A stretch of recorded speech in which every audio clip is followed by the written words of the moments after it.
Let's talk kitchen manuals. So I think a lot of people aren't really taught how to create a system that supports their home, that specifically allows them to come in every week, especially in terms of the kitchen, to have all of the recipes in one spot, to have all of your kind of inventory, and to have all of your meal planning kind of inspiration. So I think that at this point, all of us know that one of the hardest parts of being an adult is, in fact, figuring out what to eat every day. My God, it's difficult. So for me, I struggle with ADHD, and I honestly struggle with a lot of chronic fatigue. So for me, making these kinds of choices is just exhausting. So this is what I've come up with as a really, really cheap way to take a secondhand binder that I found from something else, to get some dividers, some plastic sheeting, and to create my binder.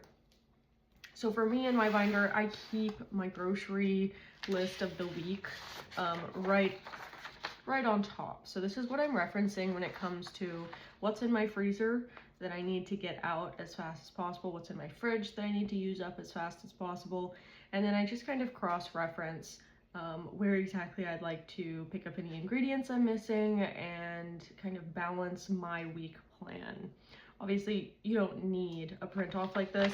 Really, any sheet of paper works. Here, I just have a bunch of loose leaves because the loose leaf lets me kind of create my own recipes and to list any of my, preferences, because I do have a lot of preferences. So if you're not like me, where you have a lot of really specific food things, let's generalize, write it off there, then maybe this doesn't work for you. Maybe you prefer to have all print off recipes. Totally understandable, especially as you're starting out.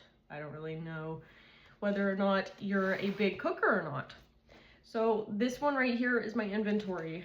I actually have an entire print off stock of all of these inventory papers at the very back of my binder, as you can see. And this is where I keep extra print offs, and then it goes to meal planning, but I digress. This freezer inventory is kind of a quick run through of obviously what's in my freezer, but it's also a great option for listing off what's in my pantry, as well as dry goods in particular. I do keep a large pantry of dry goods because I prefer to bake and cook from scratch. So this lets me figure out what exactly do I have on hand. And as you can see here, it is definitely not standardized by any means.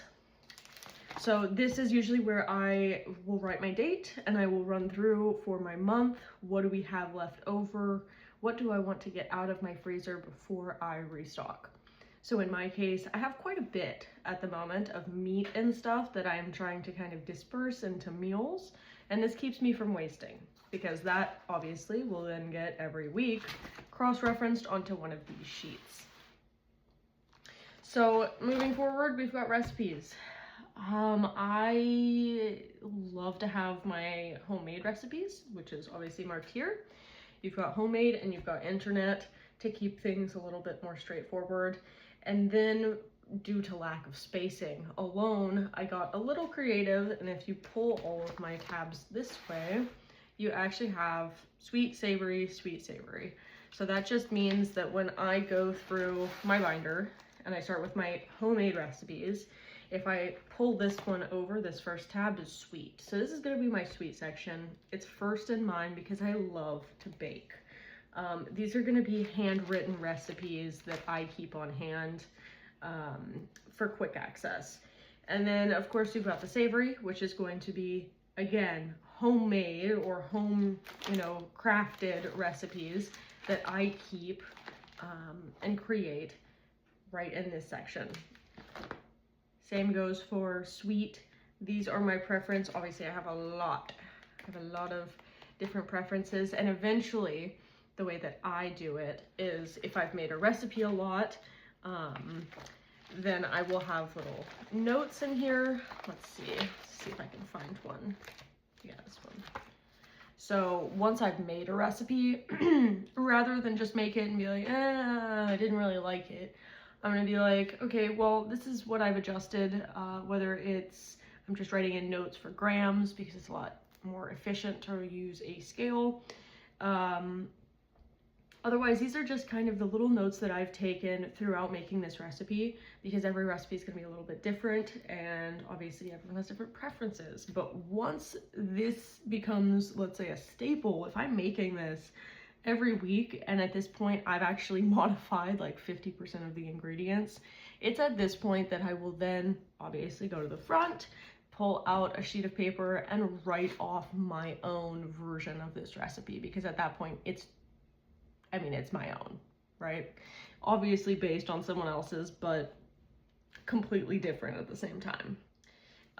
The other upside, which I'm sure you got a quick shot of, is going to be keeping these plastic pockets lets me, when I'm cooking, obviously pull out whatever recipe that I'm going to be working on for the day, and I can use a dry erase marker on the paper.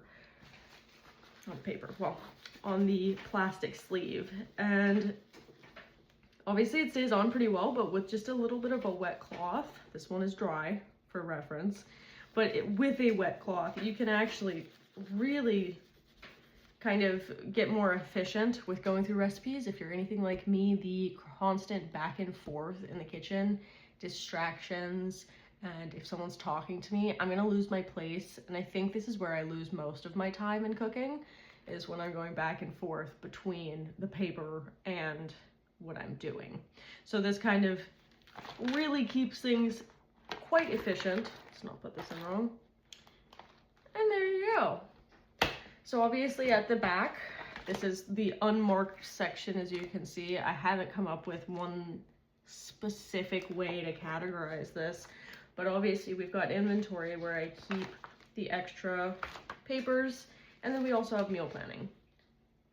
This is specific to when I am at a complete, I have no idea what to make. I have no inspiration. I don't know what to make. I just have random ingredients that I need to figure out how they go together, how to make something, especially because I get bored really quickly. I don't know about you guys, but if you eat the same thing every week, it's exhausting.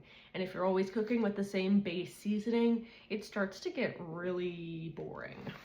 So this section is really just technical. So for me, I'm really focused on making sure that I get enough complete fats, proteins, fiber, etc.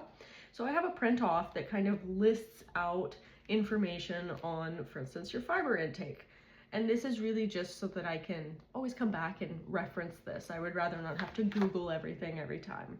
And this is, again, a chart of foods that you can get really good fiber from. Same thing here. We've got a protein chart, as well as an extension to this one with like seeds and dairy products, which is amazing. Most of us do not know these things off the top of our head. We're just kind of throwing things together as we've been taught, depending on your family. So the mix and match situation, this is me. This is all me. This was a type up of different sheets that I prepared depending on, you know, the inspiration I was going for. Obviously, we all have the internet, which is amazing. What a gift. But at the same time, when you want to be able to cook, it's important that you have kind of a baseline of information about the different types of dishes that you're trying to make. For my mix and match section, obviously this is going to be just listing off different sides of a dish that I could put together and how to put them together. Building a salad. I love a salad. But I will say I am quick to fall into a Caesar salad or a really basic vinaigrette from the fridge, and unless I'm feeling extremely inspired by someone else's post, I'm probably not going to whip together a really pretty or well diverse salad. So this is another great example of, you've got random stuff in your fridge, you've got some lettuce, throw together, you know, you've got your extras, you've got your dressings, you've got your bases and your proteins, your veggies, and your crunch. Crunch is important to me, maybe not to you. Again, chicken, beef, these are just listed in different ways that you can cook them. So if I've got a certain type of cut of meat and I'm like, you know, not all of us are used to cooking, let's say pork ribs. And the last thing you want to do is figure out a whole new recipe or several different sides. So this is a great way to default, find a way to cook the meat first, and then, you know, you can start to kind of broaden what you're looking at in terms of themes like Portuguese food, Lunchables, which is a wonderful one for adults. Those of us out there that love to snack, this is where it's at, right? Making sure you've got a bunch of little sides that are really healthy and filling, but support that boost of energy in terms of like a Lunchable format. You know, maybe we're talking carrots and hummus or pita bread and tzatziki. It's really up to you. Mexican food. Obviously, if I didn't make as much Mexican food as I did, I would probably be reviewing this more. But in terms of when you're first getting started cooking in some kind of, you know, cultural domain, then having the spices is especially important, because if you don't know what spices that this culture uses by default, then your dish is probably not going to taste the way that you want it. And I find that a lot of the time recipes online really under season. My goodness, I cannot emphasize this enough. You always need more salt than you need, and MSG is not an enemy. You can try MSG in your seasoning regardless of, you know, what culture you're cooking in, and it's gonna really emphasize any of these flavors that you're going for. Greek food and Southern US, because I am American. I love some Southern US food.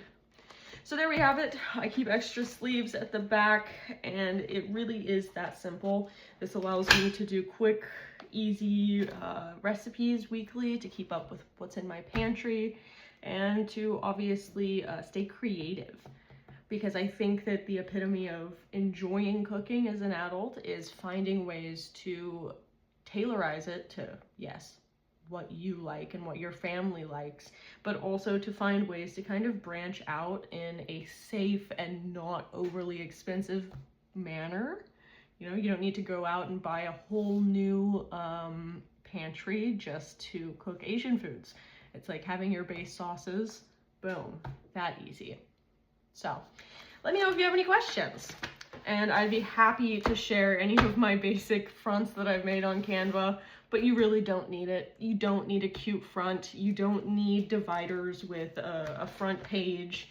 This is really just one of the ways that I've learned to romanticize some of the adult tasks that we will always have to do.